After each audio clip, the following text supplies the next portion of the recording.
لا إله إلا الله محمد رسول الله عشق ما دستور تر قطار بوزا عشق ما دحرو تر قطار بوزا عشق استاد خونټل ته حاضر یما عشق در تیر لما او سیما اللهم صل على محمد النبي الأمي وعلى آله وسلم تسلیما. مخکې درس کې مونږه د امام بخاری رحمت الله علیه بارکه داغي مختصر حالات ذکر کړیو. نننی درس کې د بخاری شریف تعارف بارکه یو څو خبره تاسو ته ذکر کوم. نمبر 1 نوم د امام بخاری رحمت الله علیه د کتاب هغه ډیر وګړي خېده الجامع المسند الصحيح المختصر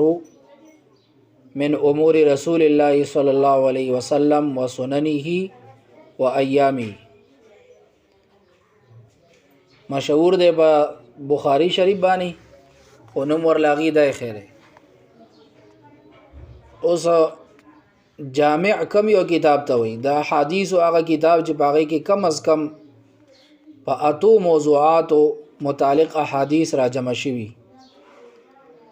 نو هغه تسویل کېږي جامع ویل کېږي. او هغه اته موضوعات کم دي چې باغې کې د سیرت حالات پکې ذکر شوي د نبی له سلام د آداب او بیان پکې ادب الطعام د خوراک ادب النوم د کېدلو ادب الشراب د سکولو وغیرہ د آداب پکې وي. تفسیر پکې وي د قران کریم آیاتونو په تفسیر کې چې کوم احادیث راغلي دي هغه احادیث پکې به تور تفسیر ذکر شوي. عقاید پکې ذکر شوي لکه کتاب الایمان او کتاب التوحید وغیرہ. فتن پکې ذکر شوي دي فتنو مبارکي معلومات احادیث. اشراط یعنی د قیامت علامات اشراط الساعه احکامات پکې ذکر شوي د کتاب او طهارت نواله تر میراث پوري. او مناقب هغه احادیث چې باغې کې د نبی له سلام فضایل وي د نورو پیغمبرانو فضایل وي یا د صحابه کرامو مناقب او فضایل وي نو هغه کتاب چې باغې کې اته موضوعات متعلق احادیث را جمع شوي هغه ته ویل کېږي جامع. امام بخاری رحمت الله علیه د کتاب په شروع کې لفظ ده الجامع. دغه شان مصنف عبدالرزاق تم چې جامع عبدالرزاق وای. جامع سفیان ثوری رحمت الله علیه جامع معمر جامع بخاری جامع ترمذی او جامع مسلم دا کتابونه چې هغه ته ویل کی جامع. نمبر 2 بعضی کتابونه داسي چې هغه ته ویل کیږي سنن. سنن کوم او د احادیث او هغه کتابونه ته ویل کیږي چې داغي لیکون کی مؤلف د فقه چې کوم بابونه دي داغي په ترتیب سره هغه لیکلي وي. فقهي ابواب په ترتیب سره لیکلي وي نو هغه ته ویل کیږي سنن. لکه سنن ابي داود سنن ابن ماجه سنن ترمذی سنن نسائی. دا سه کتاب چې باغې کې مؤلف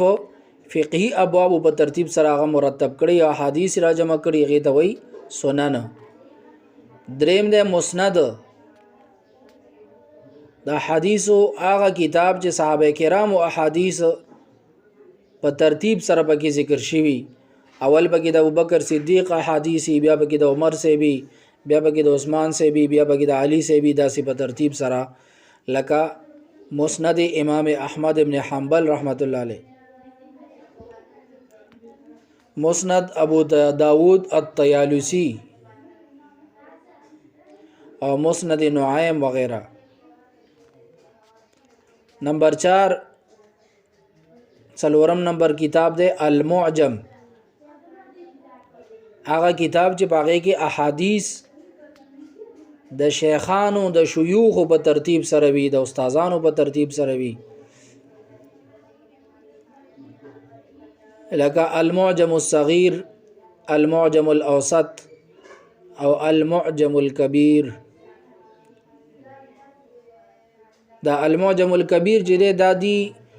معجم کې راوستل وي دا حقیقت کې دا مسند کې راځي او 5 نمبر کتاب المستدرک مستدرک هغه کتاب ته وایي چې د بل حدیثو د کتاب هغه ذهن کې ساتلی او باقي په ترتیب سره هغه مقرر کړي لکه المستدرک علی الصحیحین د امام حاکم صاحب چې امام بخاری صاحب رحمت الله علیه د حدیث لپاره شرطونه دي او هغه شرط مطابق حدیث راغلی هم دی خو امام بخاری صاحب نه ذکر کړي نو لہذا هغه د خپل کتاب کې ذکر کړي وي یا امام مسلم صاحب غنی ذکر کړي او د پکې ذکر کړي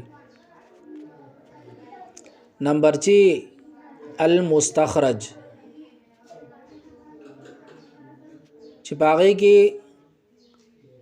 د بل کتاب د احادیثو د خپل طرفه یو سند بیان کړی شي چې باغې کې دغه کتاب د مصنف واسطه په منځ کې رانه شي د بل کتاب د احادیثو خپل یو سند بیان کړی شي چې باغې کې دغه کتاب د مصنف واسطه رانه شي هغه ته ویل کېږي المستخرج لکه مستخرج ابو عوانه او مستخرج ابو نعیم نو امام بخاری رحمت الله علیه د خپل کتاب چې کوم لیکل دی هغه له نوم ورکړی الجامع المسند الصحيح المختصر من امور رسول الله صلی الله علیه وسلم وسننه وایامه نو پدې کې لومبني سیز ذکر کړي الجامع نو دین هم د جامع مراد دی چې باغې کې اتو قسمه سيزونو ولا احادیث پکې ذکر شوی وي بل الصحيح الجامع الصحيح هغه احادیث چې هغه اصطلاحي تعریف مطابق چې هغه صحیح وي او المسند دلته د المسند نه مراد دغه د کتابونو والا مسند نه دی بلکې دلته کې د المسند نه مراد هغه احادیث چې هغه په سند سره وي هغه ته مراد دی بل المختصر نو دا خو مختصر کتاب نه دا خو وګد کتاب دی خو ځل مختصر وته دی وجوي چې شپږ لکو احادیث نه د دې انتخاب کړي دي 9082 احادیث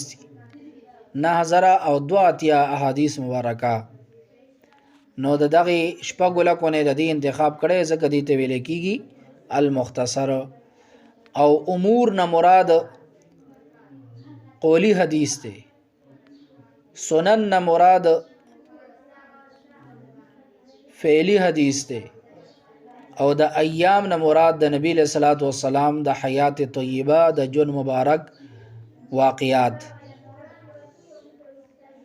دا د نوم بارګه خبره شو امام بخاری رحمت الله علیه د خپل کتاب بخاری شریف ولیکو د دې وجه سوا چې کله اسلام زه بزه خور شو او بده کې بعض هغه خلک چې غي سره علم هم نشته هغه علاقو ته مر رسید او باطل او گمراه فرقې پیدا شوي نو دغه فرقو د طرفه بعض خلکو چې د نبی له صلوات و سلام ته د غلطو خبرو نسبت شروع کو چې هغه نبی له سلام فرمایلی نو او دی بل دا نبی له سلام فرمایلی نو لہذا د دې خبرې ضرورت را پېښ شو چې باقاعده د احادیثو لیکل وکړي شي یو کتاب لیکل شي نو د ټول نړمبني کتابونه دا کتاب الابواب د امام شعبی رحمت الله علیه بیا ورپسې د مکحول سنن دي بیا ورپسې مصنف عبدالرزاق دی بیا ورپسې موطا امام مالک دی بیا مسند نعیم دی بیا مسند مسدد ابن مسرحد بیا مسند امام احمد ابن حنبل مسند ابو داود الطیالسی او داغه نرست بیا امام بخاری رحمت الله علیه بخاری شریف هغه لیکلی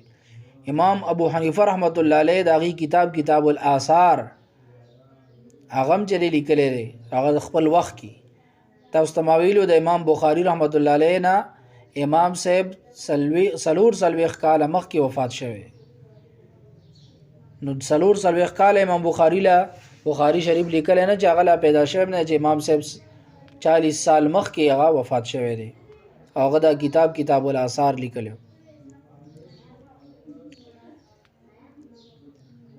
امام بخاری رحمت الله علیه فرمایي چې ما د بخاری شریف د شروع کولو اراده کړې و چې خوب مې ولید د نبی له صلوات و سلام مخ مبارک ته مچان راځي او زه په پنکې سره په ببوزي سره هغه مچان ته نه شړم نو په دې حیران شو ځکه چې دا خو مچ چرته پیغمبر علیه السلام په بدن باندې نه ناس نو لہذا وی تعبیر د دې ښکارا لري چې نبی له صلوات و سلام تر خلق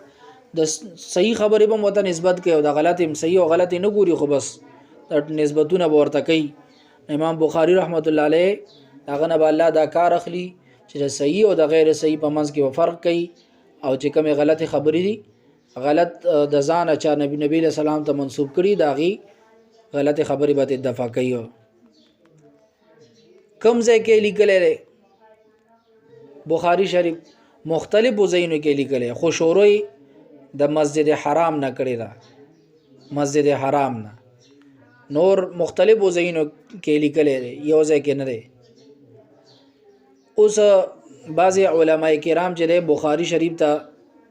په مسلم شریف باندې فوقیت ورکړي نو باغی کې مونږ صرف یو وجه ذکر کوو هغه نورې وجه ذکر کړی دي مونږ پکې صرف یو وجه ذکر کوو هغه دا چې محدثینو دراویانو 15 طبقات بیان کړي 15 طبقات یو هغه دي چې هغه په حافظه کې مضبوط دي او ډیر د استاد سره د شیخ سره ناستم کوي هغه ته ویل کی قوی او ضبط کثیر الملازمه حافظه مضبوطی او د استاد سره ډیر ناستم وي نمبر 2 قوی او ضبط قلیل الملازمه حافظه قوی وي خو د استاد سره ناسته دغه کم راغلی وي نمبر 3 قلیل الضبط حافظه کمزوري وي خو کثیر الملازمه ډیر ناسته وي نمبر 4 قلیل الضبط قلیل الملازمه حافظم کمزوري لگا او ناسته مو سره کما او نمبر 5 د ضعفا او مجهول نو په دې طبقاتو کې امام بخاری رحمت الله علیه د هغه خلقونه احادیث غشتي دي چې هغه قوی او ضبطي کثیر الملازمه یا قوی او ضبطي اگر چې قلیل الملازمه می خداغي نه غشته دي خود درېمه طبقه احادیث امام بخاری رحمت الله علیه ناخلی چې حافظه لګم کمزورې شو امام بخاری رحمت الله علیه د درېمه طبقه نه هغه د احادیث ناخلی او امام مسلم رحمت الله علیه د دریوانو طبقات ناخلی نو په دې وجه علماء کرام محدثین هغه چې دا کم طبقات بیان کړي نو علما مسلم شریف باندې امام بخاری رحمت الله علیه بخاری شریف ته ترجیح ورکړي دا ضروری خبري دا یادول پکاري په دې طبقاتو کې خدا تاسو اوریدل کنه د امام بخاری رحمت الله علیه بعضی شرایط دي چې هغه شرط پکې وي امام بخاری رحمت الله علیه به هغه حدیث اخلي چې هغه شرط پکې نه امام بخاری رحمت الله علیه هغه حدیث نه اخلي هغه شرایط کم دي نمبر 1 هغه وی چې حدیث صحیح وي نمبر 2 دا لومبنه طبقه وي قوی او ضبط کثیر الملازمه الا بز حدیث لیکم بخاری کې چې صحیح وي الا په حدیث په بخاری کې لیکم چې هغه لومبنه طبقه والی او نمبر 3 هغه وی چې چا عن سره حدیث بیان کړي عن فلان ابن فلان عن فلان ابن فلان عن فلان ابن فلان نو په عن حدیث صحیح کېدو د بار هغه وی چې شرط دار چې د شیخ سره د ملاقات ثابت وي او د تنه د حدیث اوریدلې وي ثبوت لقاء او سماع ول ضروری غني. او بعض حضرات فرمایي چې د امام بخاری رحمت الله علیه خپل یو ملکه و چې بسړه به ویل چې دا حدیث صحیح دی او زما کتاب کې د لیکلو قابل له لہذا غو بکی ولیکو. او پنځمه خبره مو سره بعض علماء کرامو ذکر کړی دا چې کوم یو حدیث به امام بخاری رحمت الله علیه لیکنه اول به غسل کو 2 رکعات نفل منځ به کو بیا به استخاره کوله او دا غینه بعد به چې یقین راغی چې دا صحیح حدیث دی او دا لیکل بکار دی نو بیا بیغه ولیکو. نو دا 15 شرایط ورلا د حضراتو بعض ذکر کړي چې امام بخاری رحمت الله علیه په دغه شرطونو سره خپل کتاب کې دغه احادیث مبارکه لیکل. دا امام بخاری رحمت الله علیه بخپل کتاب کې تراجم او ابواب او عنوانونه قائمي احادیث باندې چې دا کوم عنوان لیکل شوی نو لکه باب الاخذ بالیدین باب دې په بیان د دې کې چې په دواړه لاس لاس ملاول باب الاخذ بالیدین امام بخاری وروړي یا وی چې باب المعانقه باب دې په معانقه په بیان کې نو دې ته ویل کېږي ترجمه الباب تراجم ابواب یا ترجمه الابواب. او امام بخاری رحمت الله علیه دغه ترجمه الباب چې کوم دی دا تقریبا جره داسې 9 قسمه باندې دا دي 10 قسمه باندې تراجم دي. الترجمه بآیه من الآیات هغه کوشش دا کوي چې ترجمه الباب کې د قران یو آیات وروړي. بخاری شریف شروع کې ته کولو کې نو هغه کې وګوري د قران کریم آیات ان اوحینا الیک کما اوحینا الی نوح والنبیین من بعد قران کریم آیات مبارکه ده. نو هغه کوشش دا کوي چې قرآنی آیات باندې مشتمل ترجمه الباب هغه وروړي. او دویم ده الترجمه بحدیث مرفوع ليس على شرطه یو داسې حدیث چې هغه د امام بخاری رحمت الله علیه په شرط مطابق نه دی نو په سند سره روایت نقل کول نشي ځکه چې هغه دا شرط لګولې چې اله به ذکر کوم چې زما په شرط مطابقي چې شرط مطابق ني نو هغه روایت بچره سندن نه ذکر کوم نو لہذا هغه سندن خو نشي ذکر کوله نو ترجمه الباب کې وروړي. نو په ترجمه الباب کې هغه وروړي نو دی د وجه وي الترجمه بحديث مرفوع ليس على شرطه. او دریم ده الاشاره الى بعض طرق الحديث کله کله امام بخاری رحمت الله علیه ترجمه الباب چروړي نو وی دی کې مخ کې احادیث را روان دي نو هغه احادیثو کې مختلفو طریقو سره هغه حدیث نقل وی نو په دې وجه ترجمه الباب کې داغي معنی او مفهوم موجود وي هغه دی وروړي چې را مخ کې احادیث روان دي ردی بعضی مختلفو طریقو سره نقل شوی یو په ترجمه الباب کې هغه ته اشاره ورکی دي ته ویل کې الاشاره الى بعض طرق الحديث. سلورم نمبر اثبات بالاولویه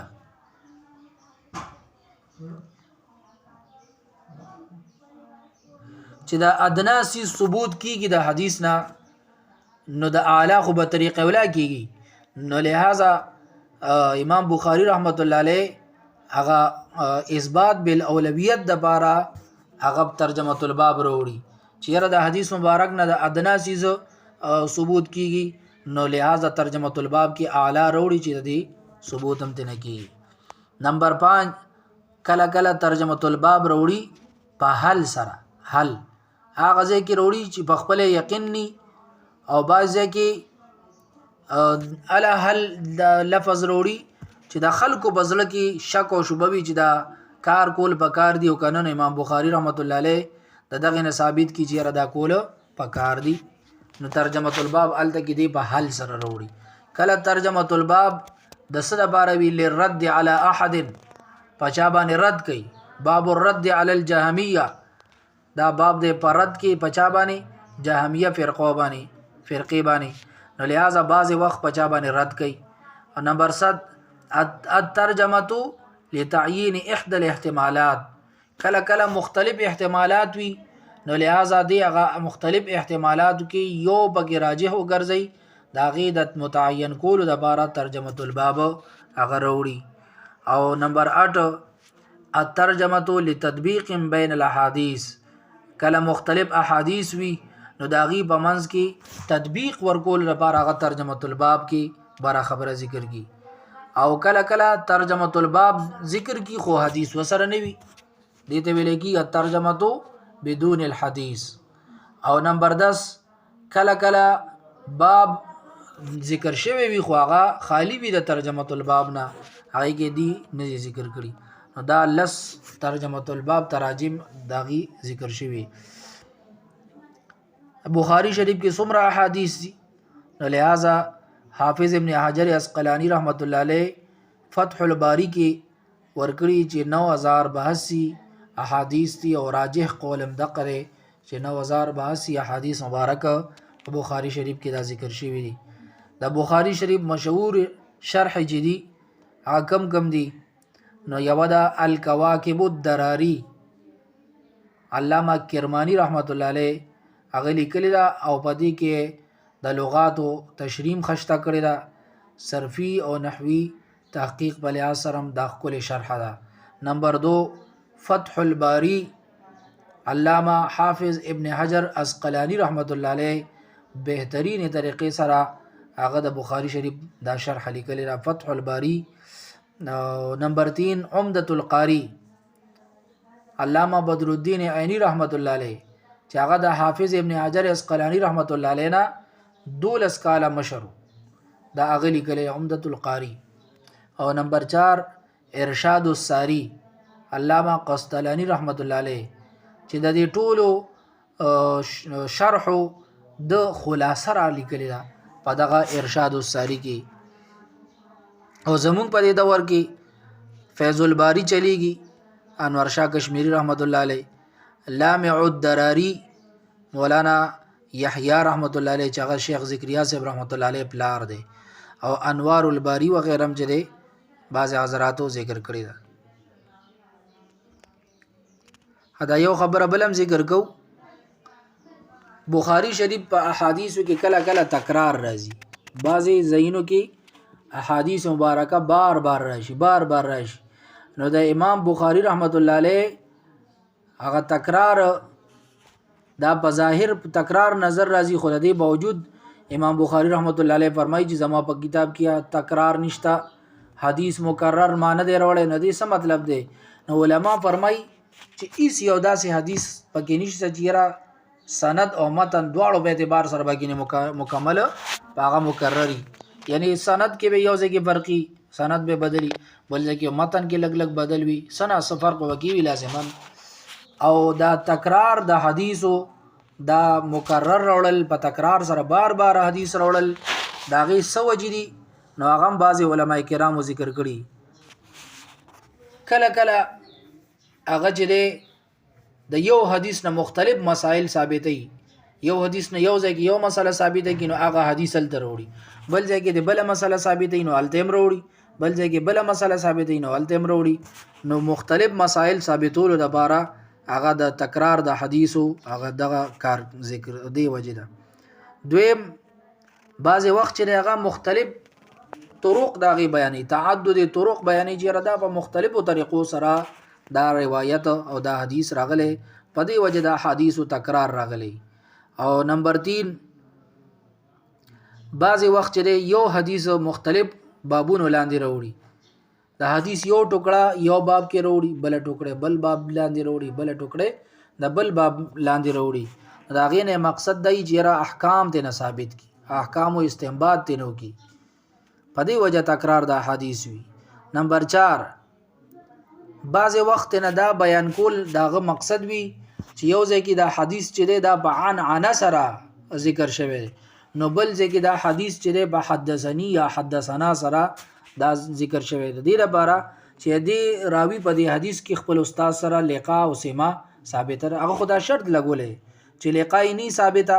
او سماع دې نه ثابته، لہذا وی زبا حدیث نالم د عنعنی والا، نو دا عنعنی والا بازه کې هغه وروړي، نو په دې وجه چې را د دې لقاء ثابته. او نمبر 5 کله کله یو ځای کې هغه یو حدیث مرسلن ذکر کی او بیا بل ځای کې هغه موصولن ذکر کړي، په دې وجه تکرار سره دا حدیث په دې کې راغلي تکرار پکې راغلی. اخیری خبره ذکر کو هغه دا امام بخاری رحمت الله علیه چې کوم تعلیقات دي داغي باره کې دا تعلیق څه ته ویل کېږي. شریعت په اصطلاح کې یو کس د چا حدیث داسې بیان کی چې پاغي په سند په شروع کې یو راوی یا زیات راویان حذف کی دیتا تعلیق وي. یو راوی یا زیات راویان حذف کی کله کله ټول حذف کی دیتم تعلیق وي. لکه موږ تاسو چې وی قال رسول الله صلی الله علیه وسلم نبی له سلام فرمای دا موږ هم تعلیق کو. او یا چې موږ د صحابین دا حدیث بیان کو چې موږ وی عن ابي هريره رضی الله عنه قال قال رسول الله صلی الله علیه وسلم دام په تعلیق کې راځي. او د تعلیقاتو دو قسم دي. یو ته ویل کېږي تعلیقات مرفوعه چې په هغې کې د حدیثو نسبت نبی علیہ السلام ته، او بل ته ویل کېږي تعلیقات موقوفه چې په هغې کې د حدیث نسبت صحابي یا تابعی طرف ته. تعلیقات مرفوعه د دې دوه قسمه دي. بعض ځای کې د جزم صيغه راوړي قال فلان پلانی داسې فرمایلی، او بعض ځای کې د جزم صيغه نه وي لکه الته کې داسې ذکر کوي وي یذکر عن فلان او یا وي يروى عن فلان د پلانی نه دا روایت شوی دی. نو دې ته صيغه تمریز هم وي چې جزم سره یقین سره نه وي، دې ته وي صيغه تمریز. نو دا تعلیقات مرفوعه دو قسمه شو، یقین سره قال فلان پلانی فرمایلی، او کله تمریز سره جزم سره نوی لکه یذکرو د پلانی نه دا ذکر کیږي. بیا چې دا کم یقین سره وي جزم سره وي د دې سلور صورت ذکر کړي، او چې دا کم تمریز صيغه سره وي د دې 15 صورتونه ذکر کړي. دا د امام بخاری رحمت الله علیه داغي د شروطو امام بخاری رحمت الله علیه د بخاری شریف داغي بارکی یو څو خبره تاسو ته ما ذکر کړي. اللهم